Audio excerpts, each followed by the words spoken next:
bienvenue au Polysécure épisode technique. Je suis accompagné de Michael. Bonjour à tous. Ça va bien? Oui, toi? Oui. On a la chance aujourd'hui d'être au NordSec, super conférence, la deuxième journée. Je sais que tu étais là hier soir. Moi, je suis un peu plus sage, fait que j'ai pas été à l'événement commémoratif hier sour. On va profiter de cette rencontre-là en présentiel pour parler de AI, qui est un peu comme le moment ou l'intérêt généralisé de tout ça. Fait que je vais te laisser partir là-dessus, puis je sais qu'on va avoir bien du plaisir, puis il faut pouvoir s'arrêter un moment donné. Ben, en fait, on va partir avec les nouvelles du frais du matin, comme on dit. Parce que je lisais justement ce matin comment on était envahi justement par l'AI. Je voyais une track, un keynote justement sur tout le danger de tout ce qui est utilisé par les threat actors pour justement pousser l'AI à sa capacité de pouvoir convaincre le monde qui sont pas encore convaincus que ça fonctionne, si on peut dire. Puis, funny enough, j'ai vu ce matin dans les nouvelles, je voyais que ChatGPT vient de sortir sur iPod, iPhone, whatever. Tout ce qui est l'écosystème Apple supporte maintenant ChatGPT. Fait que là, c'est vraiment officiel. Si tu trouves n'importe quel device, tu es capable d'avoir accès à ChatGPT. Tu es capable d'avoir le bon et le mauvais. Puis là, je sens qu'on va avoir des divergences.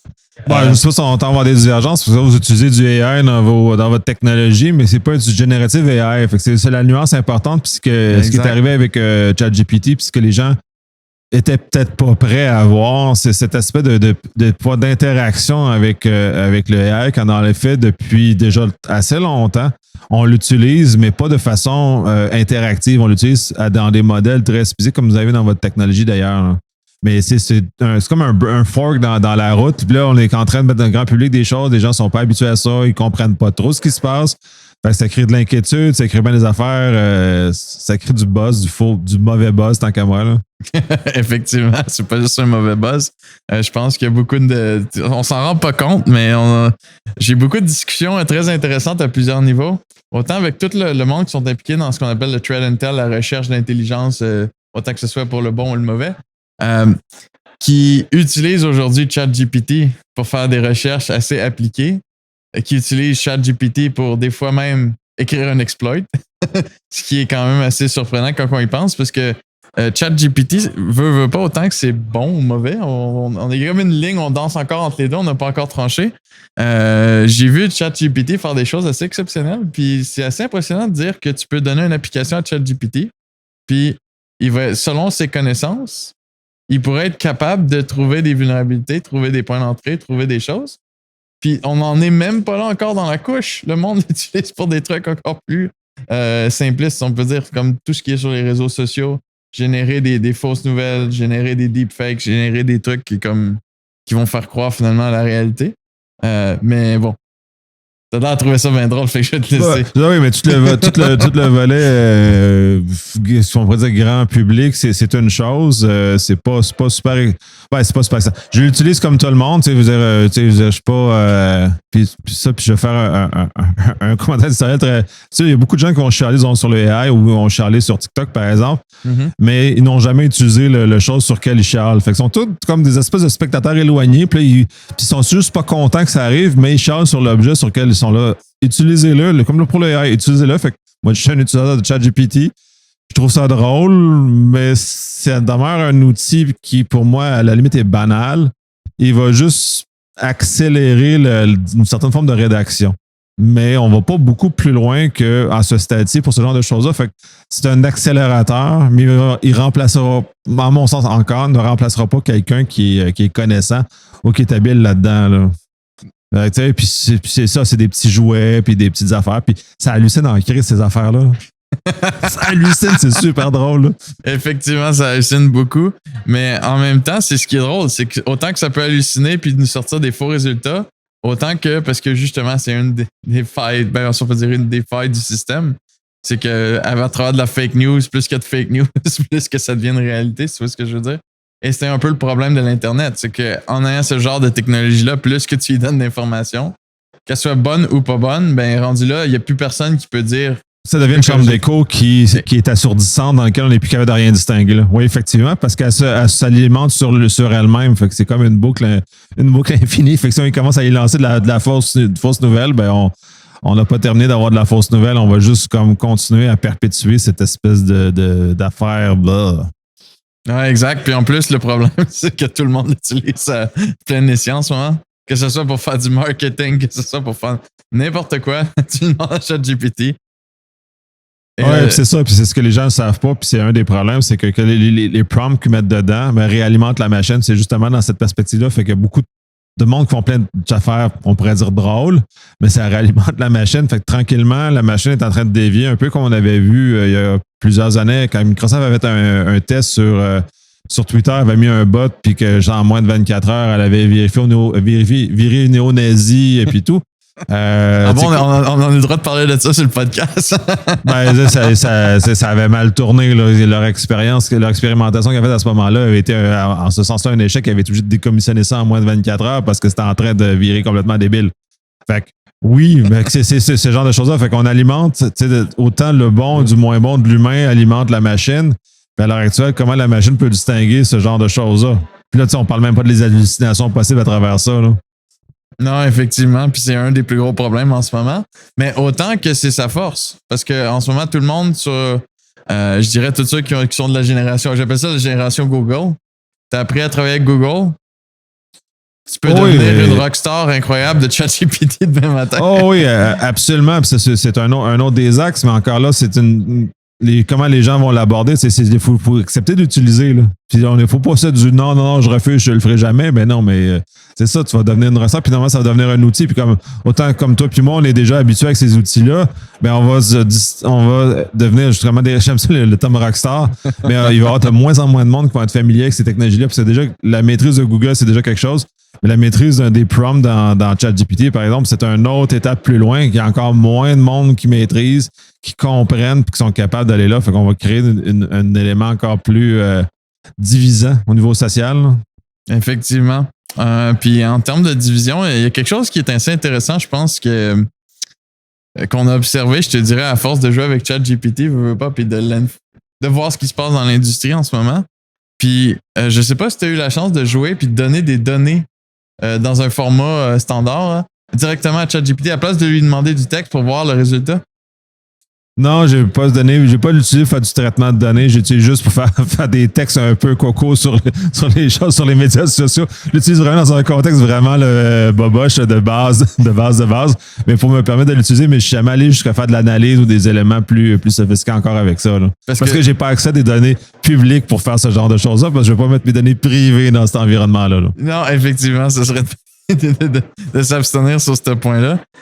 Mais ce qui est assez intéressant, c'est que nous, on a fait des tests, vu que, comme tu le disais tantôt, on joue beaucoup avec les AI. Justement, dernièrement, on a passé un set de données neutres, qui n'a pas vraiment d'informations publiques ou privées. C'est vraiment des données qui sont générées par notre système. On l'a passé à ChatGPT, puis on lui a dit, est-ce que tu es capable de comprendre ce qui se passe, puis de modifier les règles? Modifier les règles de pare-feu. Juste en ayant un chat carrément, en lui disant, écoute, demain matin, je veux bloquer la Chine, je veux bloquer la Russie. Et bam! ChatGPT, sans même comprendre le contexte, était capable d'interpréter le data et de changer vraiment tous les paramètres dans les données pour nous permettre de créer une règle parfaite.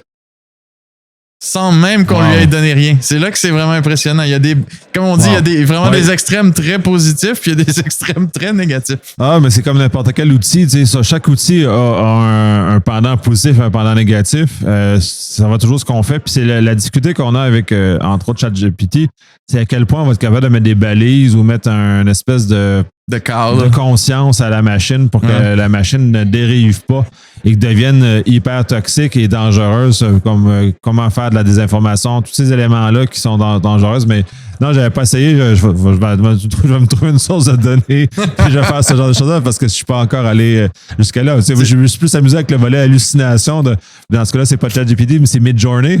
Midjourney, j'aime ça parce que là, on utilise l'hallucination du AI au maximum. Ça crée des images complètement débiles que peut-être il y a juste Dali qui serait capable d'avoir des affaires aussi capotées que ça là, en termes de choses awkward, mais non pas. Je vais essayer, ça m'intéresse. Faut que j'aille essayer ça là. Je pense même que je vais lever la barre un petit peu parce que je te parlais justement que j'allais participer au CTF à partir de ce soir. Je pense que je vais faire un test parce que je n'étais pas, comme on dit, comité au CTF de le faire en mode en mode Leroy là, que je passe à travers. Mon idée, c'était plus, je vais prendre ça tranquille cette année, puis on se remet dedans. Mais je pense que ce que je vais faire, c'est mettre ChatGPT à l'épreuve, de faire le plus de flags possible avec ChatGPT.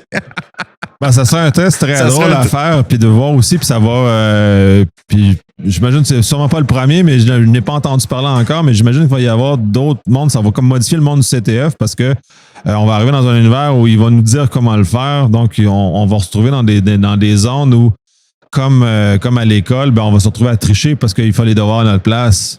Fait qu'on se trouve dans un élément très intéressant. Oui, j'ai très hâte d'entendre ce que tu vas avoir testé et vu de ce côté-là, qu'est-ce que ça va donner comme résultat, parce que je suis pas mal sûr que tu vas avoir une longueur d'avance sur bien des gens qui n'auront pas pensé de le faire. Exact. Puis, funny enough, on a fait des tests dernièrement de prendre des sites, exemple comme WordPress, puis de dire, ben, à ChatGPT, voilà le contexte, voilà les plugins qui sont installés dessus. Trouve-moi une façon de rentrer. Puis, dans certains cas, je te dirais que ChatGPT, c'était surprenant. Il était capable de se rendre à la compréhension de 80% comment faire un exploit. Des fois même qui n'était même pas répertorié. Juste la compréhension de tout le code derrière, tout le code est public. Tu étais capable d'en sortir avec quelque chose de comme, voilà, 80% de la job est faite, il reste juste à cadrer quelqu'un qui connaît un peu ce qu'il fait. Et c'est un danger public incroyable. Ben, c'est un danger public pour du monde qui n'auront pas passé, qui n'auront pas protégé leur code avec ça aussi. Puis c'est là quand on parle des deux côtés, c'est qu'il faudra que les développeurs. Puis je pense que Copilot commence à faire ça du côté de GitHub. Je vais pas très loin, là. J'ai pas essayé, je sais pas jusqu'à quel point ça le fait, mais. C'est dommage, les ingénieurs de GitHub sont là. Justement, on aurait pu les inviter. qui aurait pu nous corroborer ce genre de choses-là, mais ils commencent déjà à déployer ça. Fait qu'on va avoir ces gains-là qui vont s'exécuter. Je sais que Google aussi travaille très fort dans ces axes-là. Avec c'est pas GPT, c'est Bard qui vont utiliser comme moteur, mais qui sont déjà aussi en train de faire ce genre d'utilisation-là. Dans ce cas-ci plus privé, là, on entend peu parler publiquement. On fait une annonce à RSA, mais c'est à peu près tout là, de ce qui est sorti jusqu'à présent, mais qui vont, eux aussi, ont embarqué. Puis eux, spécifiquement dans le monde de la cyber, comme Microsoft fait avec Copilot, qui s'en vient dans le tenant, là, avec Sentinel, je crois que dans lequel on va avoir un Copilot Sentinel qui va nous aider justement à faire exactement ce que tu mentionnes, qui va nous aider et qui va analyser pour les bons gars. Pour ceux en défense, ben. Je pense que pour les bons, les mauvais, malheureusement, ça va. C'est ça, mais au moins, on va rééquilibrer les forces. Fait que les codes vont être vérifiés par un chat GPT, ce qui va retirer des bugs. Mais en même temps, tu sais, c'est. Tout le monde qui a fait du copier-coller puis qui a recopié des bugs, tu sais, c'était à quelque chose. C'est l'espèce d'endroit là, pour le code, là, mais tu sais, j'ai toujours le nom, là. Que le genre vont copier-coller le code là, mais tu sais, il y a plein de cochonneries là-dedans aussi, puis tu copies du code qui, des fois, est mal propre aussi, puis tu répètes des problèmes. Fait qu'un Copilot ou un ChatGPT ou peu importe le nom de la technologie va nous aider à repérer avant que l'autre côté vienne repérer pour venir nous casser. Puis là, on revient toujours patcher les systèmes. On revient encore au niveau de patchage, qu'on a déjà parlé d'ailleurs, là. Exact, puis qu'on ne retombera pas dans la même loupe. Mais ça m'amène à un point intéressant. C'est un débat que je te dirais qui a tombé autour d'une bière dans les 2 derniers jours. On a eu la discussion au niveau de tout ce qui est en train de se faire, qui est justement qui n'utilise pas les AI. Tu sais, comme quand je vais faire une parallèle avec ce qu'on parle par rapport au quantique, que le monde on commence à avoir peur, que là, bon, nos encryptions, ils suivront plus la route. Là, on rouvre une boîte de Pandore. Je pense que tu viens déjà le quantique, celle-là aussi, le quantique, c'est un autre ça, mais je vais te laisser terminer. Je vais pas aller dans le quantique. Je vais mettre la barre très serrée. L'idée, c'est que quand on regarde ce qui se passe, il y a toujours une peur de rendre les choses plus complexes, si on peut dire. Parce que dans le fond, aujourd'hui, l'information pour quelqu'un qui veut faire quelque chose de malicieux est très disponible sur Internet. Tu s'entends, tu peux googler. Tu peux atterrir quelque part, ils vont te vendre carrément un ransomware si tu veux. Tout est trouvable sur l'Internet aujourd'hui. C'est quasiment un délire à un certain niveau. C'est la même chose du côté AI. Là, on amène un nouveau... On vient de comme un petit peu élever les capacités du monde qui ont plus ou moins de connaissances, tu vois ce que je veux dire? Qui n'ont pas le même degré de compréhension qu'un expert de métier. On vient de monter la barre en termes de capacité de qu'est-ce que... si on retourne, exemple, il y a 10-15 ans, un script kiddie, la définition d'un script kiddie de ce qu'il pouvait faire, puis ce qu'on peut dire qu'il peut faire aujourd'hui. C'est incroyable de voir la différence, le gap de capacité. Tout à fait. Oui, là, il y a le script kiddie a la capacité d'utiliser des outils ou des armes qui sont beaucoup plus puissantes que ce qu'il était capable de faire, comme tu dis, il y a 10 ans ou même juste un an, là, tant qu'à ça, là, parce qu'il y a un an, c'était pas si avancé ça. Donc, justement, de cette évolution-là, elle est majeure. Là, on revient un peu dans des débats très intéressants, mais en plus, c'est le problème, le revers à ça. Puis j'en parle aussi abondamment autour d'une bière, pas cette fois-ci, mais en tout cas, on va en prendre une tantôt pour compenser. Exact. Sur le fait que les gens vont devenir de plus en plus stupides également, c'est-à-dire que tu as le fait aussi, maintenant, les gens sans connaissance peuvent utiliser des outils sans comprendre ce qu'ils font. Et éventuellement, les gens qui connaissent ça, comme nous, seront remplacés par des gens qui ne connaissent pas parce qu'ils n'auront jamais eu à toucher à la technologie avant, à comprendre pourquoi c'est brisé et comment ça se fait. Et moi, l'image que je ramène souvent, c'est qu'on va se retrouver comme dans Wall-E, des espèces d'êtres humains, des gros blobs sur des lits flottants qui sont déplacés puis qu'on est gavé par un AI qui va nous tenir en vie puis nous faire croire qu'on est heureux pendant toute notre vie. Là. Fait que tant qu'à moi, on se dirige vers ce genre de choses-là avec le AI si on ne fait pas attention là, sur comment on l'intègre et si on laisse juste les script kiddies prendre la main. Puis là, en plus, c'est ça monte le niveau de l'eau, c'est solide. Là, on doit se défendre. On doit se défendre contre des script kiddies qui ont des capacités professionnelles à l'heure actuelle. C'est grave. Exact. Puis le point que je voulais en emmener avec ça, c'est l'idée un petit peu de, comme je dirais, de tout ce qui existe en ce moment, que si on regarde toutes les capacités de piratage ou peu importe, c'est tout le temps une question de savoir comment c'est construit, comment c'est fait. Mais là, c'est là que la capacité, le niveau d'eau ne fait pas juste monter. C'est que demain matin, tu peux poser la question comment ça marche. Puis tu peux avoir une description très claire sur comment démonter la technologie, contourner la technologie. Il n'y a plus rien qui va être à l'épreuve de dire, ben écoute, on peut rien laisser traîner. Là. L'eau commence à rentrer dans les cracks, là, ce qu'elle ne faisait pas avant. Ouais, ben pour moi, la sécurité, c'était toujours un peu comme un problème avec de l'eau. Fait que s'il y a un espace où l'eau peut rentrer, l'eau va rentrer. Fait que moi, j'ai toujours vu la sécurité comme ça. Fait que le malveillant, il va trouver l'endroit. Là, c'est juste que c'était plus compliqué. Les trous étaient plus gros avant, ou étaient plus petits, ou en tout cas, bref, un peu au moment où on le regarde. Ouais, maintenant, l'AI fait juste agrandir les trous. Fait que là, c'est d'autant plus facile pour les gens de trouver l'endroit où l'eau doit rentrer puis doit casser le système. Là. oui, ça, c'est malade, mais c'est ça, on va avoir le temps. Puis c'est toujours le problème parce que les gens défensifs sont toujours moins bien équipés. Puis je comprends pas pourquoi les gens défensifs ne font pas l'effort comme les gens en offensif, là, c'est-à-dire faites de la recherche puis trouver des choses pour aller plus loin. Fait que là, on est toujours à la ramasse, on est toujours en train de réussir à essayer de ramasser. Fait qu'on a peut-être pour un an avant que les technologies défensives et les gens qui les opèrent soient capables de rattraper exactement ce que tu mentionnes. Puis c'est long, un an, là. C'est fucking long, là. Ouais. Puis dans un an, la technologie offensive va avoir avancé, ChatGPT va avoir avancé encore, puis les défensifs vont être encore à la ramasse, encore en arrière, en train de pas comprendre ce qui se passe, puis de rusher notre vie, là, puis se défendre contre ça. Là.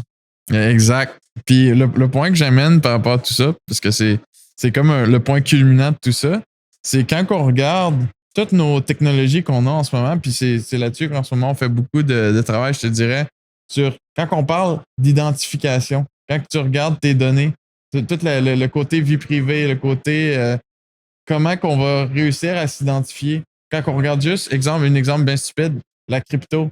Moi, j'ai un point bien drôle avec la crypto. À chaque fois qu'on me dit ton compte de crypto, c'est une phrase. C'est une phrase écrite sur un bout de papier. Tu comprends ce que je veux dire? C'est comme ton. C'est comme ton mot de passe secret que tu veux mettre dans le coffre-fort pour vrai et non dans ton keychain. Qui va te suivre toute ta vie. Mais qu'est-ce qui empêche, comme pour revenir au quantique, ou peu importe la technologie qui va arriver dans le futur, puis là, si on prend ChatGPT, de briser ces couches d'identification-là, ces couches-là qui protègent nos données, qui protègent nos accès. Parce qu'aujourd'hui, on est rendu à un stade que tu regardes l'accès de quelqu'un sur une plateforme, que ce soit pour une entreprise ou que ce soit personnel.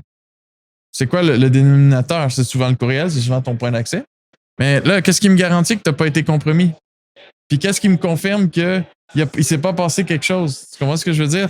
Puis là, en faisant monter le niveau d'eau, ben de plus en plus, il faut pouvoir adapter plusieurs choses. Tu sais, déjà, le monde a de la misère à suivre la vitesse que l'eau monte. On s'entend le nombre de compagnies que je rencontre, que je leur parle de politique de mots de passe. Ou genre de comme, je vous envoie un mot de passe de 32 caractères, puis ils me regardent avec des gros yeux. Puis ça rouvre une parabole énorme. Mais tout est en train de changer tellement rapidement que je crois que ça amène, c'est là que je voulais en venir, que comme tu dis, les trous s'agrandissent, mais en même temps, je pense qu'il y a du monde qui commence à manquer d'air aussi à travers tout ça. Là. Ben oui, les gens sont complètement perdus, puis c'est ça, c'est l'aspect le plus tough, puis le plus plate à voir pour les gens défensifs, c'est que on n'a pas la capacité de suivre. Là, tu parlais des mots de passe, entre autres, c'est un moyen d'identifier. Mais c'est tout l'aspect d'intégrité, puis un peu le volet fake news, c'est-à-dire comment ça tu peux prouver que t'es qui tu es si quand tu as juste un mot de passe de 8 caractères qui est l'espèce de façon qui est utilisée pour prouver qui tu es. Là. Fait qu'on se trouve dans un univers très difficile. Là, on a des efforts au niveau de l'identité numérique, là, comme ce que le gouvernement du Québec essaie de faire, ou comme ce qui existe en Estonie ou dans d'autres endroits où il y a des moyens cryptographiques qu'on pourrait construire plus forts qui nous permettent justement de nous identifier puis de s'assurer qu'on est la bonne personne. Mais le AI va venir à casser ça aussi. Là, c'est le mot de passe de 8 caractères, ça sera pas long. Là, je suis déjà sûr que je demande à ChatGPT puis il va casser tous les mots de passe de 8 caractères de long là, dans le temps de le dire. Là. Il doit y avoir déjà avoir ça quelque part. Puis je suis pas mal sûr que ça se fait. Là. Fait que est tough. Est tough, certain. Mais je vais même faire une petite plug pour nos amis de Flair qui sont justement en haut. Je fais juste penser à ce qu'ils font de leur côté en termes de technologie, de recherche dans le dark web, de trouver des clés d'accès qui auraient été oubliées, des mots de passe qui auraient été justement leakés ou partagés finalement sur autre source ou même revendus dans certains cas. Combien de temps avant que le AI soit capable d'accéder à ça aussi? C'est ça la question qu'il faut qu'on se pose, c'est que comme tu sais, même la mentalité, même pour quelqu'un qui est en sécurité en ce moment, c'est extrême. Comment qu'on peut considérer que comme... Tu sais, c'est comme quand on regarde les entreprises qui ont de la misère, tu vois ce que je veux dire, les politiques, comme je disais, en place, ben là, c'est comme, il faut le faire au niveau personnel parce qu'on est quasiment en danger si on le fait pas. Ça va tellement vite à ce niveau-là, c'est quand même incroyable quand on y pense. Ça. Ben oui, absolument. Puis c'est sûr qu'on va bientôt voir des attaques qui sont dirigées vers des gens. Là, les campagnes les campagnes de phishing, ces affaires-là qui sont un peu l'élément problématique. Ben c'est sûr qu'ils vont commencer à être utilisés par le AI. C'est sûr que ça va aller plus loin. C'est sûr qu'ils vont faire d'autres choses avec ça.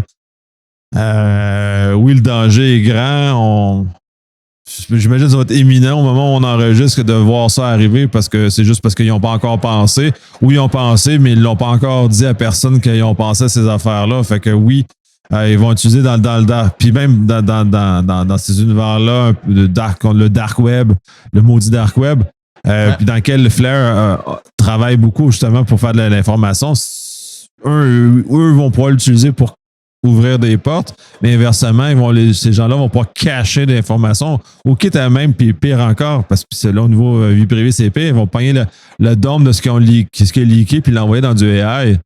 Fait que, tu sais, de là, ils vont alimenter le AI avec des données qui sont normalement qu'on ne devrait pas, puis genre, surtout sur les millions de comptes qu'ils ont trouvés avec des mots de passe, puis là, on revient au fait de la capacité que ChatGPT va être capable de casser les mots de passe parce qu'ils vont l'avoir alimenté dans la machine. De tous les numéros d'assurance sociale pour tous nos pauvres Canadiens ou Américains qui ont cette espèce de code unique-là, avec lequel on est pris, puis on se doit se débattre comme des fous parce que ça sert pas bien, puis ça va, puis ils vont se retrouver dans ChatGPT.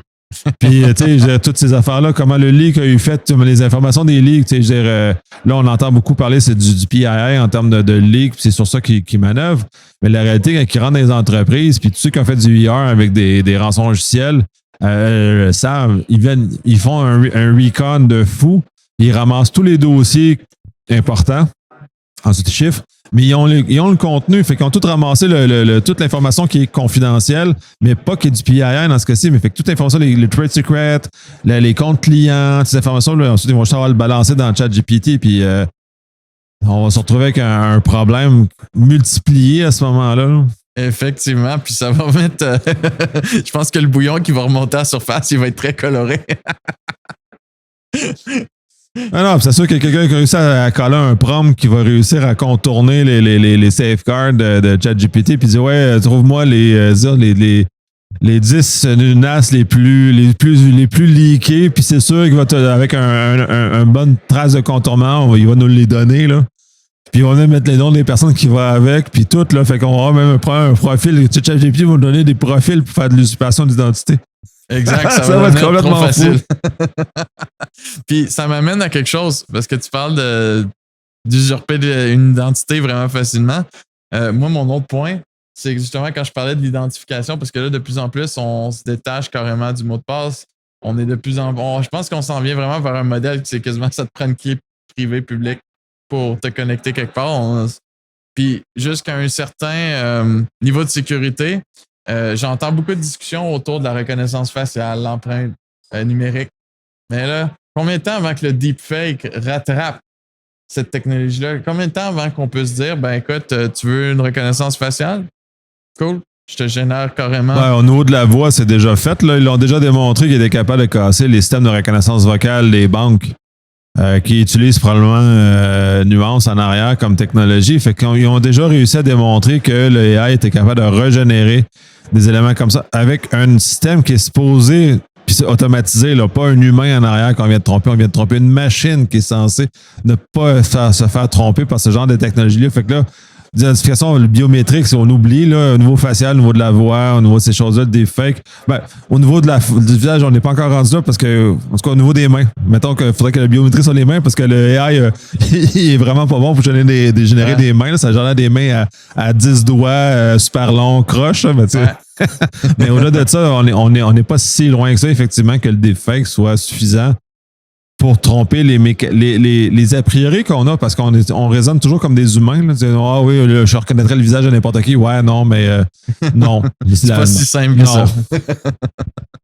Puis c'est un petit peu ça qui est intéressant, parce que ça rouvre tellement la boîte de Pandore, comme on pourrait dire. Là. Ça rouvre la porte à bien des sujets que c'est comme, bon, ben comment que tu sécurises ta compagnie demain matin ou même tes actifs personnels pour dire, ben écoute, faut quasiment mettre en place ce que les banques ont de la misère à mettre en place encore aujourd'hui.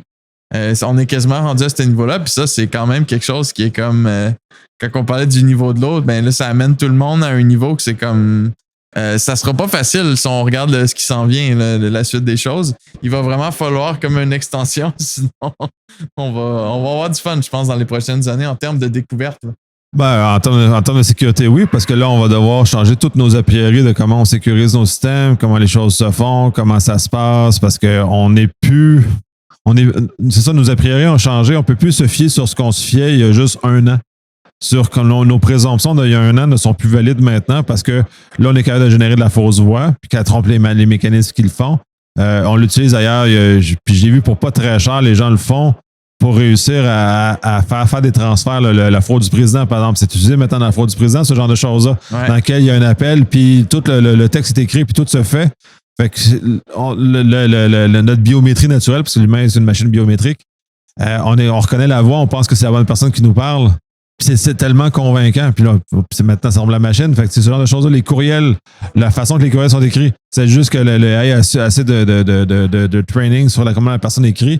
C'est sûr qu'il va être capable de générer un courriel qui est similaire à comment la personne écrit normalement, avec le même genre de faute d'orthographe, avec le même genre de tournure de phrase, avec le même genre de structure qui est finalement très personnel là, dans comment les gens écrivent. Fait que tout ça va pouvoir se monter, là, mais c'est là. Puis si tu combines ça avec les techniques plus classiques de phishing avec le fait que on utilise des fausses pages de login M365, on utilise des courriels volés qui réussissent à faire des choses croisées comme ça. On est foutu avec du AI là-dedans. L'humain n'a aucune capacité à se débrouiller là-dedans. Là.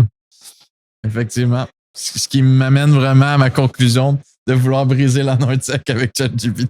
Ben de voir ça, ça va être très drôle de voir ça. J'ai hâte de voir les résultats qui vont sortir de là parce que ça va être un chose. Parce que j'ai pas entendu parler de CTF à qui ça a été testé, mais je suis convaincu que ça a dû se faire. Puis tes résultats vont être très intéressants. viendra en partager aussi, là, voir comment on jase de tout ça. Là, On va faire une suite sur le prochain épisode. J'ai aussi un sujet qui est tombé sur mon radar il n'y a pas si longtemps que ça, je dirais. J'ai rencontré une compagnie qui a créé un AI, justement, qui analyse du malware en temps réel, qui a plus de conception vraiment de paradigme, si on peut dire. Si on peut dire, dans le passé, on s'entend que l'analyse malware, c'était vraiment des signatures et comme c'était vraiment archaïque. Là, on est vraiment rendu à une étape que la machine comprend la machine. À un niveau vraiment très bas. Oui. Donc, on est capable de détecter des patterns, mais là, le problème, c'est que là, qu'on voit qu'on est capable de le faire, ça veut dire que ça fonctionne aussi dans l'autre sens. Ça veut dire que là, les malwares, les acteurs malveillants, ça veut dire qu'ils peuvent générer des virus, des points d'entrée, des ransomware. Ben, tout à fait. Virus Total a intégré le AI ou va l'intégrer incessamment. Le Google l'a annoncé. Fait que dans Virus Total, il va y avoir les signatures standards, donc on va vérifier. Et ce qu'on m'a dit, ce qui a été dit publiquement, c'est qu'ils vont utiliser les moteurs de AI pour l'analyse comportementale du fichier. Fait qu'on est rendu au point où on va être capable exactement comme ça. Fait que les malveillants vont le tester là. Est-ce que le AI va l'attraper? Non, ben parfait, on va aller avec notre chose. Fait qu'on est un peu exactement dans cet univers-là. Mais parenthèse de ce que Virus Total l'a fait, Silence l'a fait depuis 2017 déjà parce que j'ai utilisé chez un de mes clients.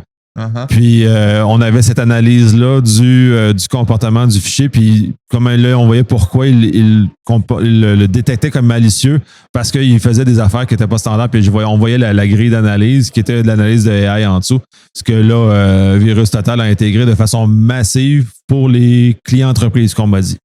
Okay. Ce genre de choses. Fait que ça s'en vient, là, ça se démocratise davantage. C'est sûr qu'il te faut un compte entreprise de Virus Total, mais c'est accessible, c'est là.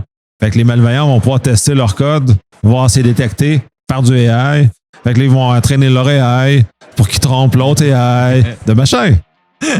Ouais, ça va être l'œuf et la poule dans pas long. On va retourner au plus bas niveau. Fait que bref, moi de mon côté, j'ai pas grand chose à rajouter par rapport au AI. Je pense qu'on a fait un bon tour de piste. C'est une bonne intervention, c'est super drôle d'en parler et d'aborder tout ça. Fait que parfait, ben de toute façon, t'as une suite. Tu t'es commis à faire une suite parce que tu vas le tester le ChatGPT ce soir. Oui, il faut. En fin de semaine au NRTech. C'est sûr que tu vas faire un tour là-dessus. Ça a été super chouette encore de jaser là-dessus. Puis c'est un sujet qui est très intéressant. Exactement. À plus. À bientôt.